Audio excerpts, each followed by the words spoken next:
IAS, IPS உள்ளிட்ட பதவிகளுக்கான போட்டித் தேர்வாகிய civil services examination இந்த தேர்வு குறித்த ஒரு ஆலோசனை முகாம், ஒரு அறிமுக நிகழ்வு என்கின்ற அடிப்படையில் நடக்கின்ற இந்த நல்ல நிகழ்விலே கலந்து கொண்டு சிறப்பித்திருக்கும் உங்கள் அத்தனை பேருக்கும் என்னுடைய வணக்கத்தை தெரிவித்துக் கொள்கிறேன். இது ஒரு நல்ல தொடக்கமாக இருக்கும் என்று நான் நம்புகிறேன். இந்த ஒரு நல்ல தொடக்கத்திற்கு அடிதானமாக இருக்கக்கூடிய ஸ்மார்ட் லீடர்ஸ் IAS அகாடமியுடைய நிறுவனர் அன்பிற்குரிய நண்பர் சிவராஜ்வேல் அவர்களை நான் உள்ளார்ந்து வாழ்த்துகிறேன். அவருக்கு என்னுடைய நன்றிகளை தெரிவித்துக் கொள்கிறேன். பெரிய விளம்பரம் இல்லை, பெரிய வியாபாரத்தனம் இல்லை என்கின்ற அடிப்படையில் அவர் ஒரு மிகச்சிறந்த ஒரு பயிற்சி மையத்தை மிக அமைதியாக விளம்பரம் எதுவுமின்றி சென்னையிலே நடத்தி பல IAS, IPS அலுவலர்களை அவர் உருவாக்கி இருக்கிறார் என்பது சிலருக்கு மட்டுமே தெரிந்த உண்மை. எனவே இன்றைக்கு சென்னையிலே மிகச்சிறந்த ஒரு பயிற்சி மையத்தை எந்த ஆர்ப்பாட்டமும் இல்லாமல் அமைதியாக ஆக்கப்பூர்வமாக நடத்தி கொண்டிருக்கின்ற அவரோடு எங்கள் நேர்மை IAS அகாடமி இணைகிறது. எனவே நேர்மை IAS அகாடமியை இன்று பொறுப்போடு பார்த்து கொண்டிருக்கின்ற டாக்டர் ராமகிருஷ்ணன், சுஜாதா, முருகேஸ்வரி போன்றவர்களையும் நான் உள்ளார்ந்து வாழ்த்துகிறேன். அவர்களுடைய இந்த இணைந்த முயற்சி நிச்சயமாக மகத்தான தாக்கத்தை உருவாக்கும். அதன் விளைவாக இந்த மண்ணிலே ஆயிரக்கணக்கான IAS அலுவலர்களை, ஆயிரக்கணக்கான IPS அலுவலர்களை, IRS அலுவலர்களை இவர்களுடைய இந்த இணைந்த முகாம், இணைந்த முயற்சி உருவாக்கும் என்று நான் உளமாற நம்புகிறேன்.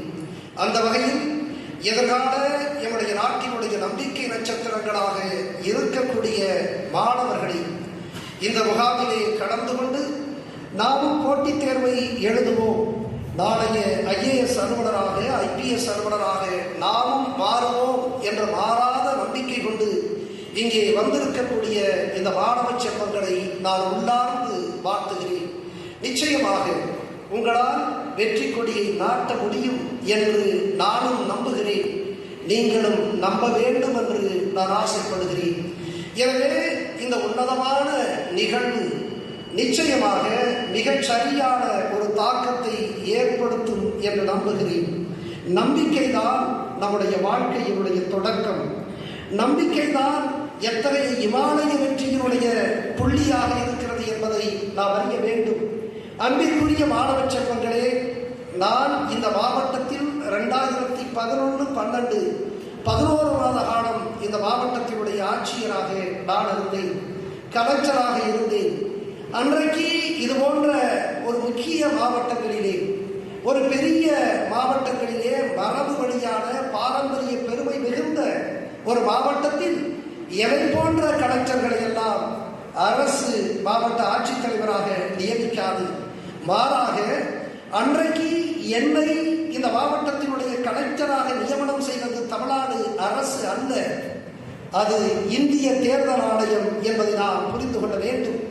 அன்றைக்கு 2011 அன்றைய தினம் சட்டமன்ற தேர்தல் அறிவிக்கப்பட்ட அந்த மார்ச் மாத காலத்தில் இந்த பகுதியிலே, மதுரையிலே அல்லது மதுரைக்கு கீழே தென்பகுதியிலே தேர்தலை நேர்மையாக நடத்த முடியுமா என்று எதிர்கட்சிகள் கேள்விகளை எழுப்பிய போது எங்களால் நேர்மையாக, நியாயமாக இந்த சட்டமன்ற தேர்தலை நடத்த முடியும் என்று நம்பி இந்திய தேர்தல் ஆணையம் ஒரு அலுவலரை இந்த மாவட்டத்தினுடைய ஆட்சியராக நியமனம் செய்தது. அந்த அலுவலர் தான் நான். எனவே அன்பிற்குரியவர்களே,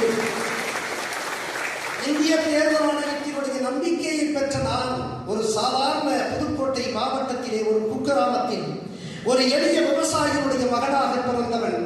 ஒரு சாதாரண அன்றைக்கு சொல்லுவதே ஊராட்சி பஞ்சாயத்து யூனியன் பிரைமரி ஸ்கூல், ஊராட்சி ஒன்றிய நடுநிலைப் பள்ளி, பஞ்சாயத்து யூனியன் மிடில் ஸ்கூல் என்று சொல்லுவோமே, இத்தகைய சாதாரண எளிய விவசாயிகள், விவசாய தொழிலாளர்கள், அந்த கிராமத்து பிள்ளைகள் எல்லாம் படிக்கக்கூடிய இந்த பள்ளியிலே தமிழ் வழியிலே தான் நாங்கள் எல்லாம் எங்களுடைய கல்வியினுடைய தொடக்க அந்த புள்ளியாக இருந்ததை நான் இன்றைக்கு உங்களோடு பகிர்ந்து கொள்வதிலே நான் பெருமிதம் அடைகிறேன். இப்படிப்பட்ட காலத்தில் நான் பின்னர் சென்னை லயோலா கல்லூரியிலே என்னுடைய முதுகலை பட்டத்தை, அதற்கு பின்னர் சென்னை சட்டக்கல்லூரியிலே என்னுடைய சட்டப்படிப்பை படித்து முடித்தவன் நான். ஆனால் தொடக்க நிலையிலே நான் அன்றைக்கு புதுக்கோட்டை மன்னர் கல்லூரியில் தான் நான் என்னுடைய இளங்கலையை முடித்தேன். எத்தனை பேர் அந்த பகுதியிலிருந்து வந்திருப்பார்கள் என்று எனக்கு தெரியாது. புதுக்கோட்டை இந்தியா சுதந்திரம் அடைந்த பொழுது அன்றைய மெட்ராஸ் பிரசிடென்சி, இன்றைய தமிழ்நாட்டில் இருந்த ஒரே சுதேச சமஸ்தானம், மன்னர்களால் சுதந்திரமாக ஆளப்பட்ட பூமிதான் எங்கள் மண் புதுக்கோட்டை. எனவே புதுக்கோட்டையிலே மன்னர் அடையாளம் எல்லா இடத்திலும் இருக்கும். அந்த மன்னர் கல்லூரியிலே நான் படித்தேன். சாதாரணமாக அந்த கல்லூரியிலே படித்துவிட்டு நாங்கள் வீடுகளுக்கு செல்லுகிற பொழுது நாங்கள் தாண்ட வேண்டிய இடம் அந்த மன்னர் கல்லூரிக்கு அடுத்து இருப்பது ஆசிரியர் பயிற்சி கல்லூரி, அதற்கு அடுத்து இருப்பது கலெக்டர் பங்களோ, மாவட்ட ஆட்சித்தலைவருடைய வசிப்பிடம். அது அந்த கலெக்டர் பங்களோவை தாண்டித்தான் நாங்கள் செல்ல வேண்டும். நாங்கள் செல்லுவதோ நடந்து செல்லுவோம், இல்லை என்றால் ஏதோ ஒரு பழைய மிதிவண்டியில் செல்லுவோம். இதுதான் அன்றைக்கு எங்களுடைய ரோல்ஸ் ராய்ஸ் கார்.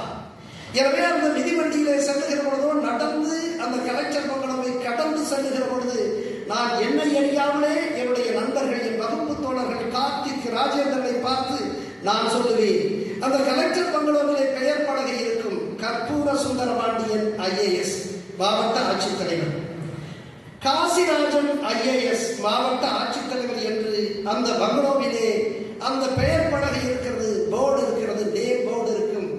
அதை பார்த்து என்னை அறியாமல் என்னுடைய நண்பர்களிடத்திலே சொல்லுவேன், கார்த்திக், ராஜேந்திரன், அந்த போர்டு இருக்கிறது அல்லவா, காசிராஜன் IAS என்று போர்டு இருக்கிறது அல்லவா, அந்த போர்டை அகற்றிவிட்டு சகாயம் IAS என்று வையுங்கள் என்று சொல்லுவேன். சகாயம் IAS வையுங்கள் என்று சொல்லுவேன். எந்த நம்பிக்கை எனக்கு வந்திருக்கிறது. நான் ஒரு சாதாரண எளிய விவசாயிகளுடைய பிள்ளை. நான் இந்த நாட்டினுடைய அடிநாதமாக விளங்குகிறது அல்லவா. India lives in villages. India is a country of villages என்று சொல்லுகிறார்கள் அல்லவா. இந்தியா கிராமங்களினுடைய தேசம். The farmers are the backbone of this country என்று சொல்லக்கூடிய இந்தியாவினுடைய அடிநாதமாக முதுகெலும்பாக விளங்கக்கூடிய விவசாயிகள், எளிய உழைத்து களைத்து போன விவசாயிகள் நிறைந்திருக்கக்கூடிய ஒரு குக்கிராமத்தில் பிறந்தவன். IAS என்றாலே என்னவென்று தெரியாது, கலெக்டர் பதவிக்கு என்ன அதிகாரம். கலெக்டராக இருந்த பொழுது ஒரு விவசாயி இடத்திலே வருகிறார். எனக்கு விவசாயி என்றால் என் நெஞ்சுக்கு நெருக்கமானவர் என்றுதான் பொருள். என் தந்தை விவசாயியாக இருந்ததாக மட்டுமல்ல, நான் டெல்லியிலே நான் இந்த UPSC தேர்வை நான் தேர்ச்சி பெற்றதற்கு பிறகு அந்த பயிற்சி காலங்களிலே எல்லோரும் தங்களுடைய அறிமுகப்படுத்தக்கூடிய படலம் அங்கே இருக்கும். அப்பொழுதெல்லாம் அவர்கள்தான் உயர்ந்த நிலையிலிருந்து வரக்கூடியவர்கள், எதை போன்ற கிராமங்களிலிருந்து புறப்பட்டு வருபவர்கள் அரிதானவர்கள். 35-37 ஆண்டுகளுக்கு முன்பாக டெல்லியிலே எப்படி ஒரு பயிற்சி நடந்த பொழுது எல்லோரும் அறிமுகப்படுத்துகிறார்கள். அப்பொழுது what's your father to get up. My father is a scientist என்று ஒருவர் சொல்லுகிறார். என்னுடைய நண்பர், my father is a scientist என்று சொல்லுகிறார்.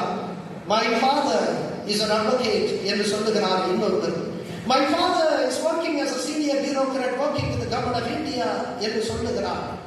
இப்படியெல்லாம் உயர்ந்த பதவிகளை அவர்கள் குறிப்பிட்டு சொல்லுகிறார்கள்.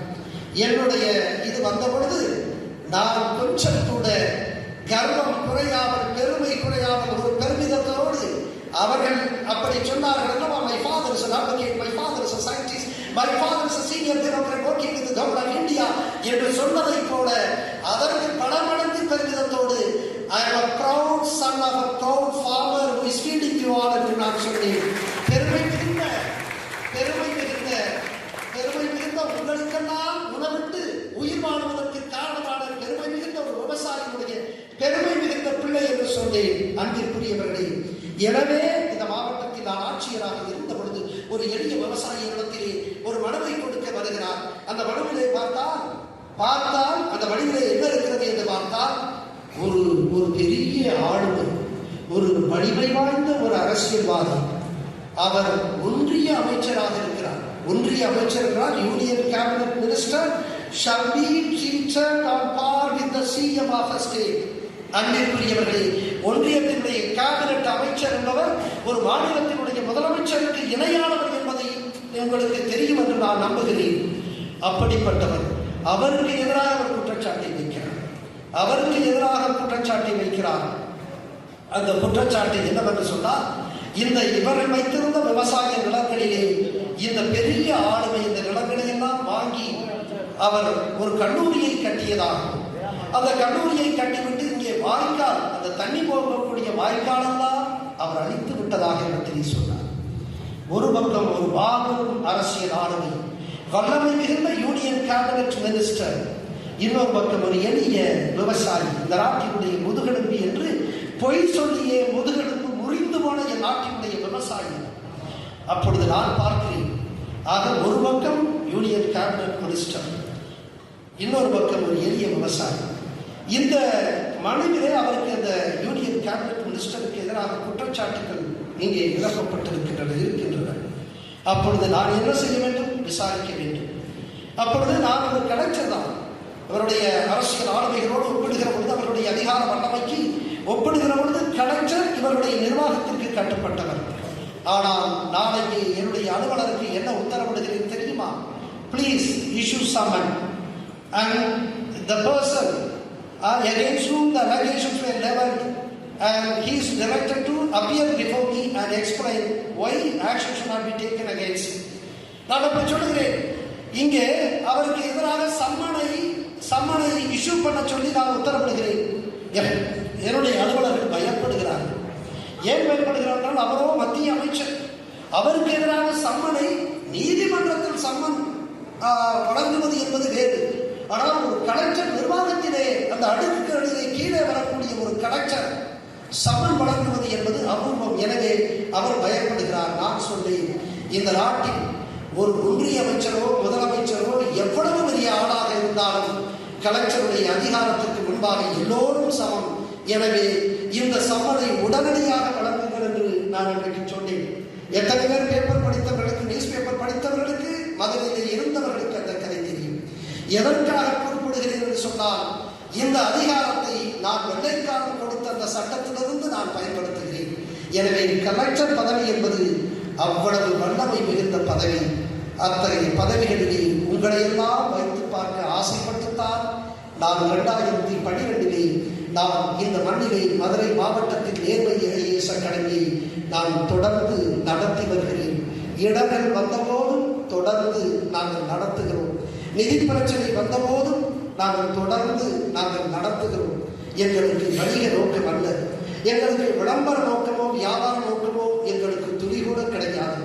எங்களுடைய நோக்கமெல்லாம் சாதாரண எளிய பின்புலத்தில் இருக்கக்கூடிய, நடுத்தர குடும்பத்தில் இருக்கக்கூடிய கனவுகளோடு வரக்கூடிய இந்த இளைஞர்களுக்கு, இளம் பெண்களுக்கு வாய்ப்புகளை வழங்க வேண்டும் என்பதற்காகத்தான் நான் இன்றைக்கு தொடங்கினேன். தொடக்க காலத்தில் நான் இதை மாற்றுத்திறனாளிகளுக்காகத்தான் நான் தொடங்கினேன். மாற்றுத்திறனாளிகள் என் தேசத்திற்கு உரியவர்கள், என் நெஞ்சுக்கு நெருக்கமானவர்கள். இந்த மாற்றுத்திறனாளிகள் திருநங்கைகளுக்காகத்தான் நான் இன்றைக்கு தொடங்கினேன். அதற்கு பிறகு எல்லா ஏழை பிள்ளைகளும் இங்கே சேரலாம் என்று ஆக்கினேன். எனவே என்னுடைய நோக்கம் புனிதமானது, என்னுடைய நோக்கம் உன்னதமானது. ஆனால் இந்த நோக்கம், இந்த புனித நோக்கம் என்றைக்கு முழுமை பெறும் என்றால், நீங்கள் வெற்றி பெறுகிற பொழுதுதான் முழுமை பெறும். நான் அன்றைக்கு பார்த்தேன், இதற்கு என்ன பெயர் வைக்கலாம் என்று பார்த்தேன். ஏனென்றால் இன்றைக்கு ஸ்மார்ட் லீடர்ஸ் என்று நம்முடைய சிவராஜ்கர் பெயர் வைத்திருக்கிறார். இங்கே படித்தவர் எல்லாமே ரொம்ப ஸ்மார்ட்டாக தான் இருக்கிறார். யாரு அவ்வளவு ஏப்பசாப்பையெல்லாம் இல்லை. அதுவும் ஐஏஎஸ் அதிகாரிகள்லாம் ரொம்ப ஸ்மார்ட்டாக இருக்காங்க, எல்லாருக்கும் தெரியும். எனவே ஸ்மார்ட் லீடர்ஸ் தேவைதான், அறிவு தேவை, புத்தி கூர்மையோடு இருக்க வேண்டியவர்கள் தான் அவர்கள். எனவே ஸ்மார்ட் லீடர்ஸாக மட்டுமே இருந்தால் போதாது, புத்தி கூர்மை சுயநலத்தைத்தான் வளர்க்கும். எனவே புத்தி கூர்மையோடு நேர்மையை சேர்த்தால்தான் ஒரு மிகச்சிறந்த ஆட்சியாளர் உருவாவான். அதற்காகத்தான் அன்றைக்கு நான் தொடர்கிறேன். என்னை பொறுத்த வரைக்கும் இங்கே மிகச்சாதாரணமாக சம்பாதிப்பதற்கான வாய்ப்புகள் உண்டா என்று கேள்வி IAS உண்டு, IPS உண்டு. ஆனால் சம்பாதிக்க வருபவர்கள் IAS-க்கு வர வேண்டாம். நிச்சயமாக சொல்லுகிறேன், நேர்மையாக இருக்கக்கூடியவர்கள் எல்லாம் IAS IPS பதவிகளுக்கு வர வேண்டாம். அத்தகையவர்களை உருவாக்குவதற்கு நாங்கள் இல்லை. எனவே முழுமையாக நேர்மையாக இருந்தால்தான் என் நாட்டில் இன்றைக்கும் கடற்கோடியில் வாழக்கூடிய எளிய விவசாயிகள், உழைக்கக்கூடிய தொழிலாளர்கள், நெசவாளர்கள், கடலோடிகள், நடுத்தர மக்களினுடைய வாழ்க்கை சிறக்க வேண்டும் என்று சொன்னால் அரசியல்வாதிகள் மட்டுமல்ல, இன்றைக்கு ஆட்சித்தளங்கள் இருக்கக்கூடிய IAS IPS அலுவலர்களும் நேர்மையாக இருக்க வேண்டும். அத்தகைய நேர்மையாளர்களை உருவாக்குவதற்காகத்தான் நான் நேர்மை IAS அகாடமியை நான் தொடங்கினேன். எனவே இன்றைக்கு நேர்மையும் புத்தி கூர்மையும் இன்றைக்கு இணைகிறது. இணைந்து ஒரு புதிய IAS IPS அலுவலர்களை நாம் உருவாக்கலாம். இறுதியாக ஒன்றை சொல்லி முடித்து விடுகிறேன். அன்பிற்குரிய பிள்ளைகளே, என்னை 2014 செப்டம்பர் மாதம் நம்முடைய சென்னை உயர்நீதிமன்றமும் இந்திய அளவிலே இருக்கக்கூடிய உச்ச நீதிமன்றமும் என்னை லீகல் கமிஷனராக நியமனம் செய்தது. I was appointed as a legal commissioner and special officer to probe the irregularities committed in the area of granite mining. இன்றைக்கு கிரானைட் ஊழலை நான் தான் வெளிக்கொண்டு வந்தேன். இந்தியாவுடைய, ஆசியாவுடைய மிகப்பெரிய கிரானைட் ஊழலை. எதற்காக? என்னுடைய நான் ரொம்ப மாபெரும் வீரன் என்பதற்காக அல்ல. நான் உண்மையிலே சொல்ல போனா, நான் 2011 வந்தேன். அதுக்கு முன்னால 20 ஆண்டுகள் பணி. நான் நேர்மையா வென்றேன். ஆனால் அப்பொழுது என்னுடைய துறைகளிலே தெரியும், நான் பணியாற்றிய இடங்களிலே தெரியும். ஆனால் மதுரைக்கு வந்த பிறகுதான் தமிழகம் முழுவதும், இந்தியா முழுவதும் நான் அறியப்பட்டவனாக மாறினேன். அதற்கு காரணம் நான் மாவீரன் என்பதற்காக அல்ல, மதுரையே ஒரு மாவீரம் மிகுந்த ஒரு மண்ணை. எவ்வளவு மாவீரனாக இருந்தாலும் அதை எதிரிதான் நம்முடைய பெருமையை நிலைநாட்டுவோம். எனவே இது மாவீரம் மிகுந்த மண்ணாக மதுரை இருந்தது. அதற்கு பிறகுதான் நான் தமிழகம் நன்முறையிலே அறியப்பட்டேன். அன்பிற்குரியவர்களை எதற்காக குறிப்பிடுகிறேன் என்று சொன்னால், உங்களுடைய பெயர் எனக்கு தெரியாது, உங்களுடைய தந்தையார் பெயரும் தாயார் பெயரும் எனக்கு தெரியாது, அவர் என்ன தொழில் செய்கிறார் என்று எனக்கு தெரியாது, உங்களுடைய முகத்தை நான் அறிந்திருக்க மாட்டேன், உங்களோடு நான் பேசியது இல்லை, உங்களை நான் பார்த்தது இல்லை. ஆனால் உங்களுக்காக நான் பாடுபட்டிருக்கிறேன். எவனெல்லாம் ஆட்சித்தளத்தில் கொடுமையான ஊழலுக்கு எதிராக போராடுகிறானோ அவன் அடுத்த தலைமுறைக்காக போராடுகிறான் என்பதுதான் உண்மை. அந்த அளவில் உடன் தெரியாத உங்களுக்காக, என் அடுத்த தலைமுறைக்காக நான் எங்கோ போராடி கொண்டிருந்தேன். காந்திஜி மிக அழகாக சொல்லுவார்கள், இயற்கை வளங்கள் என்பது நம்முடைய முன்னோர்கள் நமக்கு கொடுத்த பரிசு அல்ல, கொடை அல்ல, மாறாக நம் அடுத்த தலைமுறையிடத்திலிருந்து நாம் பெற்றிருக்கக்கூடிய கடன். அந்த கடனை வட்டியோடு திருப்பி கொடுக்க நாம் கடன்பட்டவர்கள் என்று காந்தியடிகள் சொல்லுவார். எனவே இயற்கை வளம் அது அடுத்த தலைமுறைக்கு சொந்தமானது. அந்த இயற்கை வளத்தை காப்பாற்றுவதற்காகத்தான் நான் IAS பதவியையே நான் இழந்திருக்கிறேன். அன்பிற்குரியவர்களே, அப்படியாக 2014 செப்டம்பரில் I was appointed as a legal commissioner by Honorable High Court and the Honorable Supreme Court.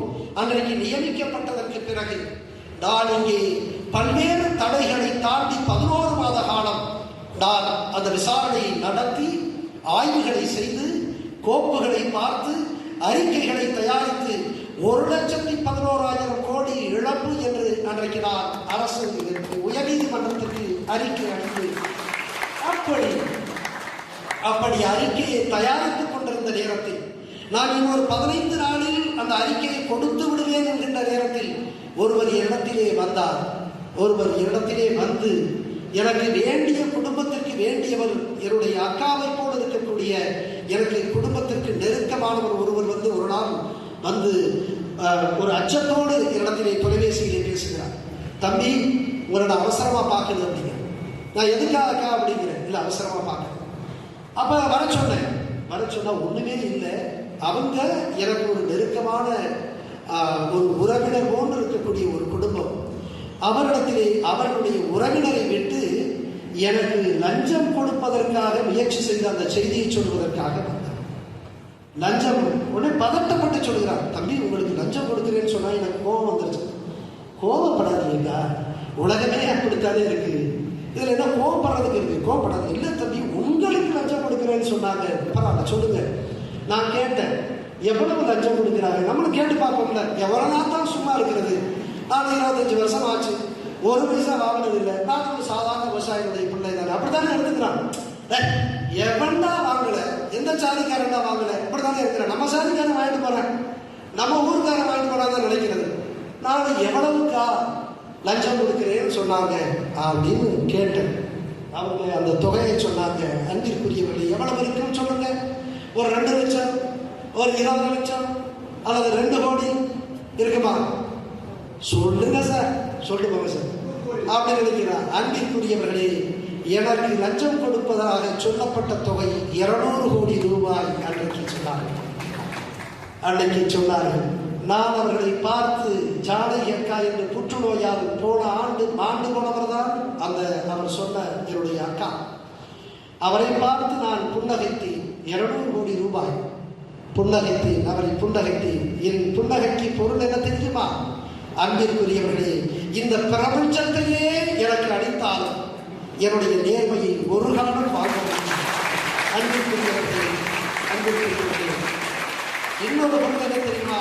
இந்த பிரபஞ்சம், இந்த உலகம் உள்ளிட்ட இந்த பிரபஞ்சம் என் நேர்மையை வாங்கக்கூடிய அளவுக்கு அது அவ்வளவு வசதியானது இல்லை என்று நான் சொன்னேன். அன்பிற்குரியவர்களே, நேர்மையானவர்களை, புத்தி கூர்மையானவர்களை உருவாக்குவதற்காகத்தான் நான் இந்த நிகழ்ச்சியை நடத்துகிறோம். அதற்காகத்தான் இதை குறிப்பிட்டேன். உடனே இந்த நிகழ்ச்சியை நான் குறிப்பிட்ட பொழுது ஒரு வகுப்பறையிலே குறிப்பிட்டிருந்தேன். நான் ஒரு வகுப்பை எடுத்துக்கொண்டிருந்த பொழுது இந்த நிகழ்ச்சியை சொன்ன பொழுது அப்ப அவன் சொன்னா, அவன் கேட்டான், 200 கோடி ரூபாயா சார்? ஆமா. அப்படின்னா ஐஏஎஸ் நிச்சயமா நான் எழுத போறேன் சார், நான் கண்டிப்பா எழுத போறேன் சார், இவ்வளவு வாய்ப்பு எங்கேயுமே கிடைக்காது சார் அப்படின்னு சொன்னா. அன்பிற்குரியவர்களே, 1000 கோடியை கொட்டி கொடுத்தாலும் நம்முடைய நேர்மையை விலை கொடுத்து வாங்க முடியாத அளவிற்கு நேர்மையில் நிகரற்றவர்களைத்தான் நான் புதிய தமிழ் சமூகத்தை உருவாக்குவதில் அதனுடைய அங்கமாகத்தான் நேர்மை ஐஏஎஸ் அகாடமியை உருவாக்கி இருக்கிறேன். எனவே நேர்மையும் புத்தி கூர்மையும் என்று ஒன்று சேர்கிறது. நேர்மை ஐஏஎஸ் அகாடமியும் ஸ்மார்ட் லீடர்ஸ் ஒன்று சேர்கிறது. மிகச்சிறந்த ஐஏஎஸ் அலுவலர்களை, மிகச்சிறந்த ஐபிஎஸ் அலுவலர்களை நாங்கள் உருவாக்குவோம். அன்பிற்குரியவர்களே, எதிர்காலத்தில் 2ம் சேர்ந்து ஐஏஎஸ் அலுவலர்களை, ஐபிஎஸ் அலுவலர்களை, ஐஆர்எஸ் அலுவலர்களை, ஆடிட் அண்ட் அக்கவுண்ட் ஜெனரல் சொல்லக்கூடிய அதிகாரிகளை உருவாக்குவோம். அதை காட்டிலும் நேர்மையும் நெஞ்சுரமும் நீதியும் மிகுந்த நல்ல மனிதர்களை உருவாக்குவோம். இந்த வாய்ப்புக்கு நன்றி கூறி உரை முடிக்கிறேன்.